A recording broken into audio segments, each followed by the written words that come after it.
بسم الله الرحمن الرحيم. السلام عليكم ورحمة الله تعالى وبركاته. الدعوة waxaad ku soo dhawaataan barnaamijka aanu ku eegi doono munaasabad loo qabtay dhismaha wadada nabad ee isku xidha gobolada Saraar iyo Buuhoodle akaasoo dhamaad ku dhow yahay fayskii koobaad waxaana halkaas hadal ka soo jeediyay cuqaal siraadiin qurba joog haween dhalinyaro gudiyada kala duwan ee gobolada iyo degmooyinka iyagoona baaq u diray cid kasta oo ka qayb qaadan karta dhismaha wadada nabadda ee isku xidhiidhisa gobolada Saraar iyo Buuhoodle. Adawada barnaamijkan ayaa kaga bogan doona daawasho wacan marayo warfidiyoonkow wadadii nabadaynu joognaado walqasheedu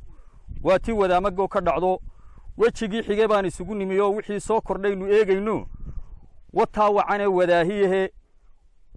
wadaahiyaho wanaag baa inooga muuqanayo wax qabadkeedii waaga ka cadaayo weyna mahadiisa weeyaan bay tii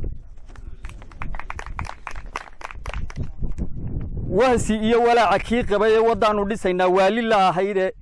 inaan wax la qaban karaynin moodayiyo wax matare dhimay warkiisiyo wuxuu aaminsanaa ragbeeneeyo waa taa wacane wadaahiyaha walwaaliye tegaysa webiyada oo wanaag baa inooga muuqanayo wax qabadkii waaga ka cadaayo weyna mahadiisa weeyaan waa taa wacane wadaahiyaha wiishashkii qodayay ceelasha iyo wadooyinka kuwii samaynayiyo waaraad iyo candhamaydla marino ahoo wajeer iyo waamakii ka yimi wadarba Soomaali oo idilbaa wanaag ku maraysay wiigagano ducada wadacaysay weerasano warkeedii meel fog buu tegado wanaag baa inooga muuqanayo wax qabadkii waaga ka cadaayo waa taa wacane weyna mahadiisi weeyaan waayahay waxa maalin dhexdaas soo maray baa la igu yiri wadada nin wasiiraho reer Buuhoodle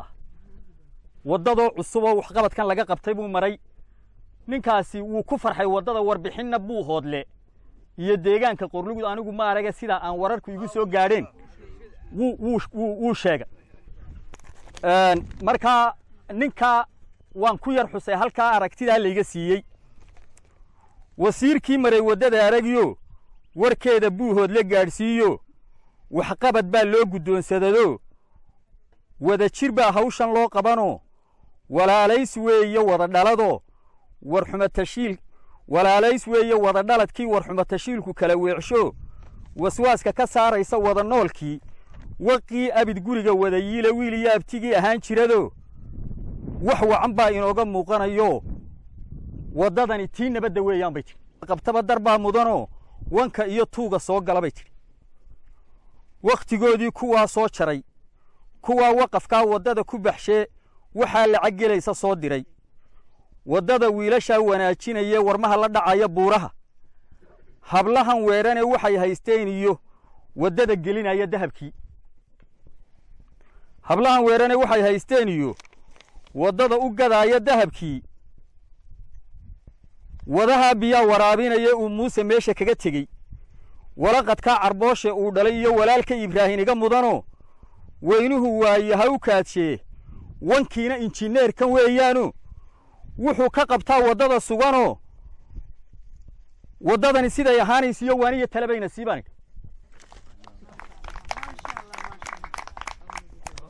waayahay waaniya talabayna siiyo weerse uu yiri waxgarad horeebaa waxay tiri waa intaasoo loogala dhawaada waxgaradka iyo kii waxeli karayow waxaynu hayno ma isu geynaado wadadu tii nabadda weeyaan wadarteen ma wada midownaabay ku soo rasuulullaahi sallallahu alayhi wasallam ugu horeyn ilaah baa mahad leh waxaan halkan uga mahadnaqayaa dadkan sharafta leh ee cuqaasha iyo oday dhaqameedka iyo haweenka iyo mas'uuliyiinta kala duwan ee isaga timi meelaha faraha badan leh ee wadadan hawsheeda u yimi maanta ayaan u mahadnaqayaa waxaan kaloo u mahadnaqayaa shirkadda Hiirad oo uu injineerkii Faarax Xuseen imika inagala joogo oo wadadani ilaa maalintii ay bilaabantay tabarruc inagula shaqaynayay oo aan leeyahay ilaahay ha idinka jazaa'isiiyo shirkad aad qiimo badan oo ummadda wax badan u tartay weeye waxaan kaloo mahad u naqayaa raggii bilaabay hawsha waddadan ee qurba joogga u badnaa ee ay hoggaaminayeen guddida ingiriisku gaar ahaan yaasiin maxamed cabdicarbooshe ibraahim dhimbiil iyo raggii la socday ee ku dhiiraday waddadan in maanta aynu dul taagannahay inay dhaqaaqdo ku dhiiraday ilaa maantana kharashka baxaya iyagu sanduuqoodii ka bixinaya ayaan si gaara ugu mahadnaqayaa oo abaalkoodana ilaahayna way ka helayaan ummadduna waa og tahay intaa kadib maanta waxaynu joognaa ballimadheedh waxaannu joognaa waddadii oo socota oo meel xaasaasiya maraysa waddadu wejiga hore wuxuu ahaa in waddadii hore laga dhigo waddo la mari karo inta aynu waddada laamiga ah ay inoo socoto muddo iminka bil iyo badha ayay hawshaasi socotay 60 shaqaale ah baa la geliyey shirkadda hiiradna way ku jirtay injineerkaa sharrixi doonee ilaa 80% hawshaasi maanta waa gebagebo wejigii labaad baa la doonayaa in loo gudbo wejigaasina kharashkiisa waxa laga sugayey ummadda degaankan waddadan magaceeda waxa loo bixiyey waddada nabadda waxaa loogu tala galay inay isku xidho mustaqbalka wadaamago ilaa iyo buuhoodle waddadani waxay ahaan jirtay waddada soomaalida oo dhan xoolaheeda inta badan isku xidha xoolaha ka yimaada gaalkacyo iyo hiiraan iyo kililka shanaad waddadii ay soo mari jireen weeye waddadani waa waddo ummadda iyo dalka iyo qarankaba halbowle u ah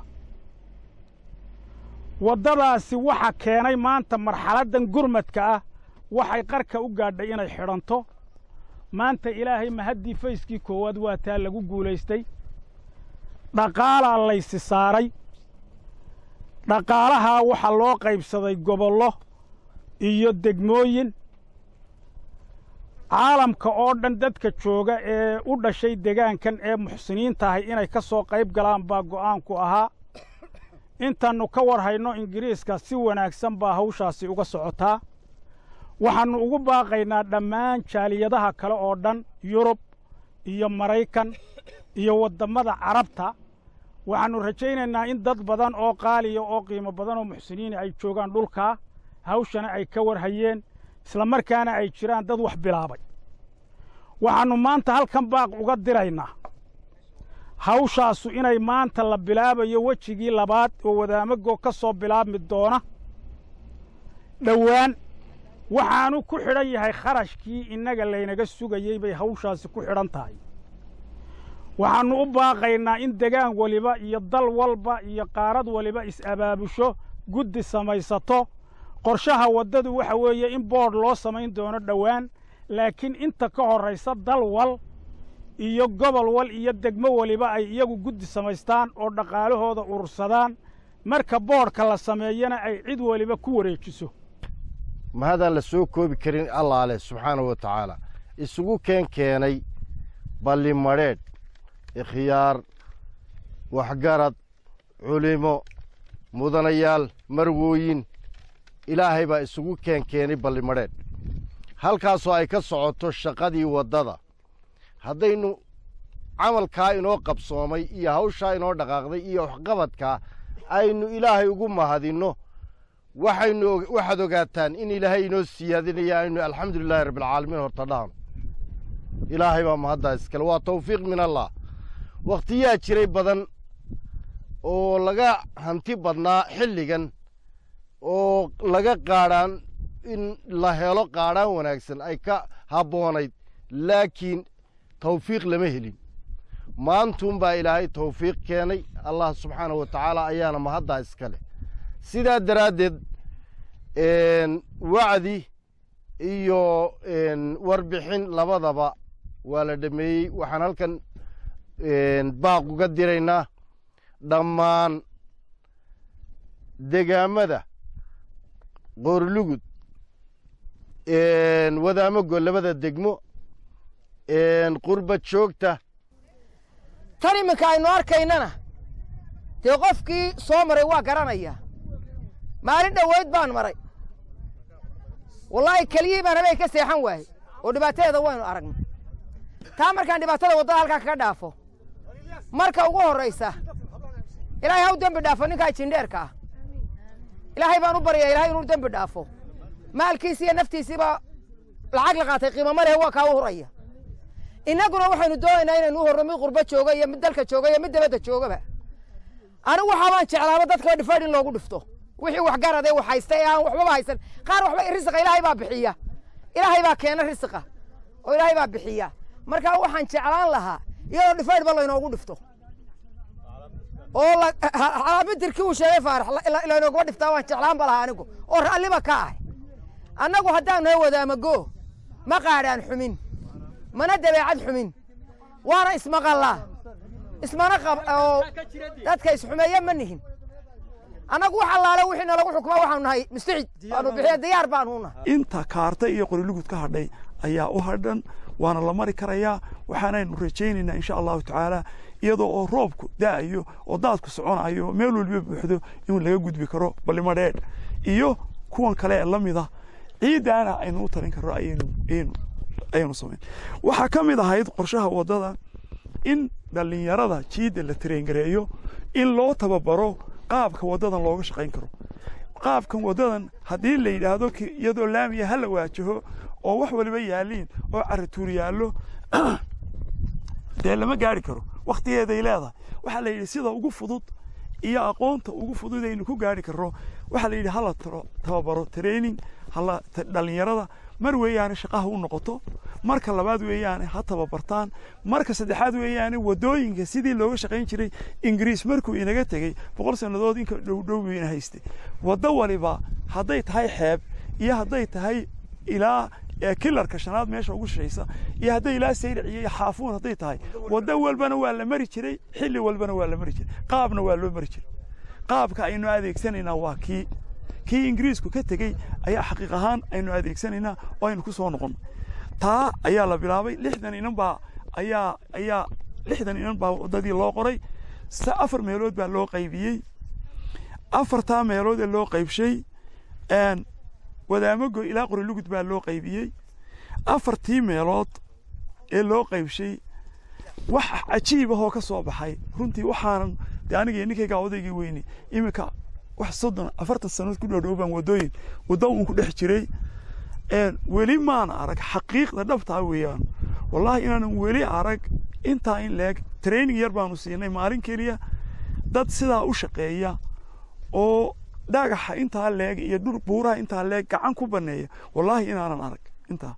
taasina waxay sababtay inaanu anagu gudidii burco ku noqono oo niraahno maadaama sida dadkii niyadiisi sidaa tahay oo shacbigu intii aan imanin intana wakiilka ah 60 kaayinan oo 15 ilaa isu qaybiyay ha kala wanaagsanaadaan way kala fiicnaayeen xaqiiqahan mar labaadkana waxa dee runtii mudan iyaguna dadkii sida milgahale uga shaqeeyey uga howlgalay waxaynu iyagana aad iyo aad ugu mahadnaqaynaa saddexdaa urur injineerku inoo sheegay dee qalabkoodii iyo maskaxdoodii iyo abaabulkoodii iyo runtii dhiirigelintii intiiba isugu keen daray ee isla keen garab taagay hawsha ah inkastoo ay arrin dee hawl qaran tahay oo qof kastoo ka mida oo waxgashadaaba uu ka faa'iidayo ifii aakhiraba haddana dee ummaddii kale ee waajibka ka saaraa bay uga soo horreeyeeno sidaa darteed ayaynu ugu mahadnaqaynaa anigu xoogaa yaroo warbixin ahoo laga yaabo inaan dadka inta badani ogeyn baan taabanayaa 2-3 kelmadooda midi waxa weeyaan waddada de horta saynu wada ogsoonahay waxay ku jirtaa 5 waddo ee dalka laga dhisayo haddii alla ka dhigo ugu horeeya kulmiye u qoran taas waxaan uga jeedaa waxa weeyaan waddooyinkaa waaweyn ayay dawladdu ballan qaaday inay dhisto waddadanuna waa ka mid marka 4 waddo ee kale la eego waa waddada ugu hawsha yar ee ugu kooban ee ugu kharashka yar hase ahaatee dee dawladdu uunbaa sidaa injineerku sheegay runtii dee hawsheeda gudan karta laakiin waxaa looga baahan yahay deegaanka iyo shacabka ee la weydiinaya waxa weeye siday u kala bilowdaan iyo siday u kala karti badan yihiin bay u kala hirgelayaan waddada dee la wado ee gacanta lagu hayo waa dunidu inaga soo galo waxaa la yidhaha maxaad haystaan wax kuugu daree marka waxaaga aad haysataa muuqdaan ee tacabkaagu muuqdo ee xoolahaagu muuqdaan waxbaa lagugu daraya annagu wasaaradda waa u tagnay waa ka howlgallay waxaa u gaara waddadan waxaa weeyaan wasiir ku-xigeenka wasaaradda ayaa wasiirku u xil saaray annagana wuu nagu daray wuxuu yidhi ninkaa wasiirkaa waddadaa qornugud adaan kugu ogahay waanu imanayaa dhowaan haddii alla ka dhigo baahideeda iyo assessmentkeeda iyo wixeeda in la sameeyo wey dowladda wixeedu dee iska bilow ma aha oo xoogaagan yaraynu inagu keennay intaynu inta yar ku daadi maahe waxay u baahan tahay imisaa daamur gelaya imisaa jay gelaya imisaa kharashkeedu noqonaya wixii markaa wasiirkii iyo injineeraha loo xil saar waxa la nin dhuunu kugu dhabar jabay nin dhadhaashu kugu dhaadhacay annagu waxaan reer qorgada waxaan nahay dadkii waddadu ka xumay waa laga sii fiicnaa maantana waa la qabsan karaa xoogoo la keeno iyo xifradoo la keeno intaba waa lagu qaban karaa maalintiina waa la qabsan karaa ilaahay baan u dirin maanta annagu haddaanu reer qorgud nahay horta bal marka hore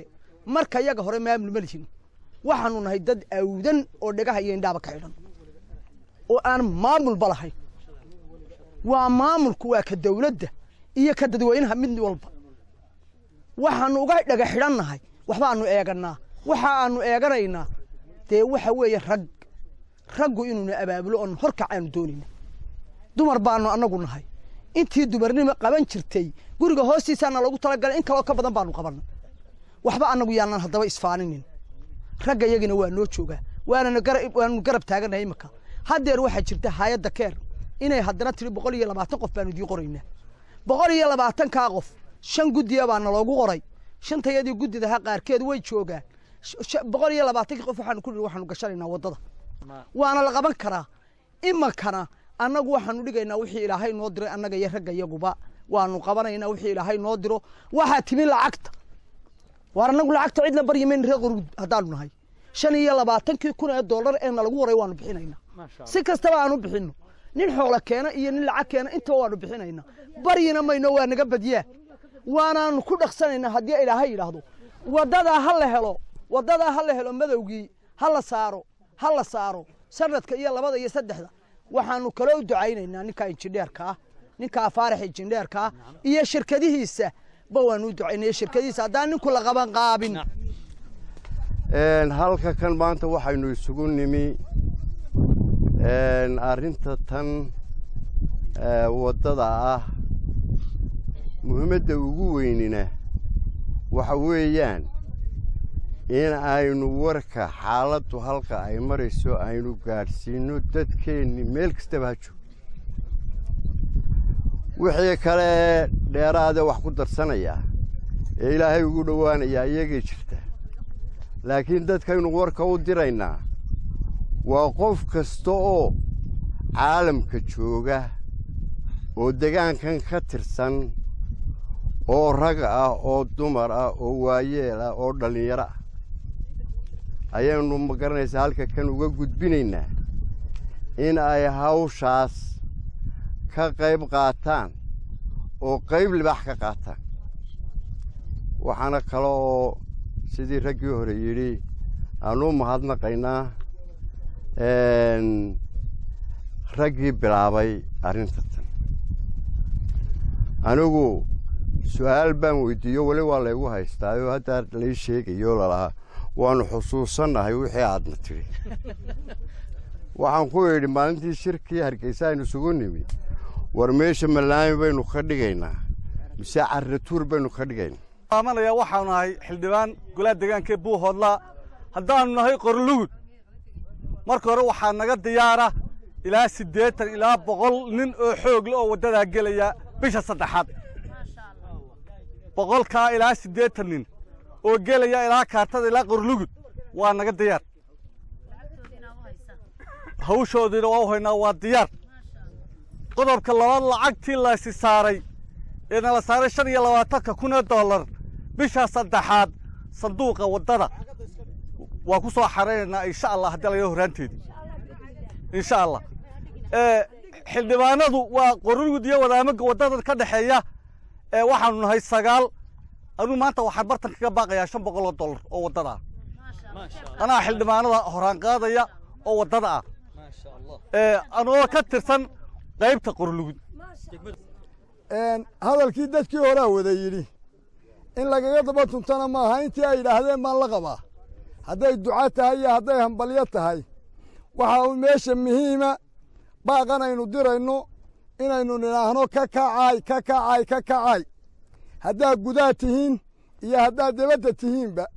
reer ingiriis oo aannu qolada aannu ka soconnaa waa laydinku duceeyey madashan waana laydinka ammaanay inaad labanlaabtaan waxqabadkiinnii oo maanta midha dhalay ayaa idinka laydinka rajaynayaa qurbaa kaloo dhan looma ducayna ingiriiska waa loo duceeyey marka ducadaa aad inoo soo xambaarteen haddaad guddidii ingiriiska tihiin kuwa kalena waynu la qaybsanaynaa waa maqlayaan iyaguna khayr bay qabaan oo way soo dirayaan weeyaan waxaanu joognaa waddadii wadaamago iyo buuhoodle u kala baxaysay ayaanu maanta joognaa meesha la yidhaahdo balli madheedh baanu joognaa cuqaal iyo codkar iyo xildhibaan midna nooma maqna maanta waddadii ayaanu halka joognaa waxaanu aragnay waddadii oo socota oo bilaabantay oo imaka wejigeedii hore dhammaaday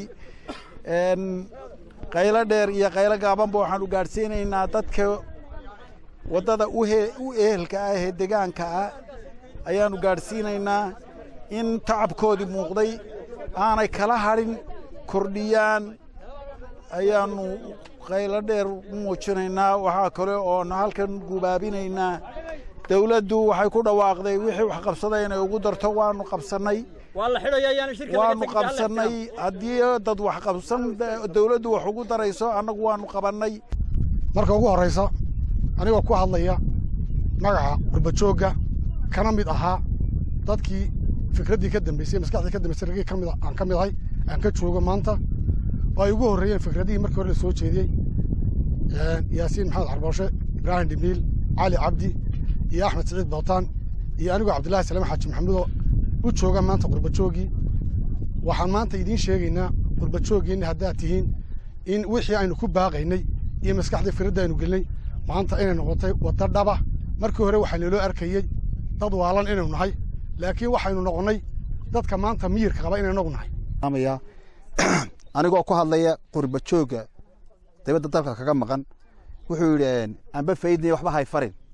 haddaanu qurbajoogganay anigu horena waa u dadaalayna iminkana waanu dadaalaynaa waxaa ogaataan inaanu midaysannahay annagu waxaa ogaataan inaanu annagu waxa aanu kala qaadnaa ay yihiin wax la bixinayo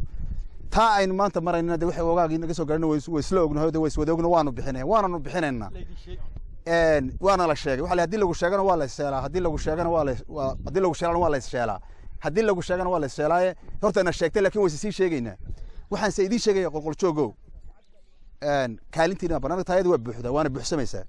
ballan baanu ilaahay iyo xaggii mooyana idinku qaadayna inay buuxsamayso oo aanu ka midaysannahay kaalintayadu waana buuxsamaysaa horena u buuxsami jirtay allahu akbar ilaahu adigaa weyn ilaahay baa mahad leh ilaaha isugu keenay balli madheedh ari dega mooyaane dawlad iyo shacab isugu yimaada waa koowe ilaahay saa mahad leh ilaahayna waxaanu ka baryaynaa sidaa aynu isugu soo camirnay ee isugu soo shamirnay ee culimadii iyo caaqiliintii iyo codkarkii iyo hablihii mid walba lagu arkay inan walba lagu bartay ilaahay inuu isu keen sakhiro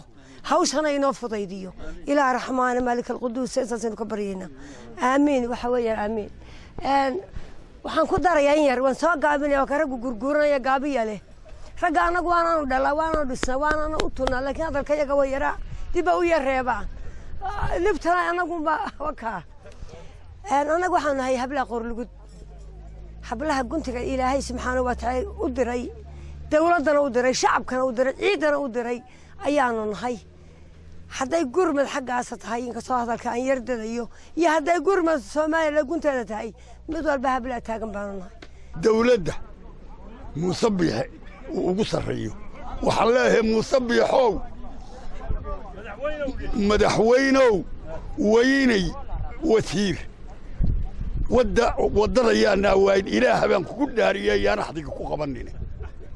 axdiga ilaahay ku qabay haddaad noo dhammayn weydo waanad noo ballan qaadday dawladda kelmaddaasaan odhanaya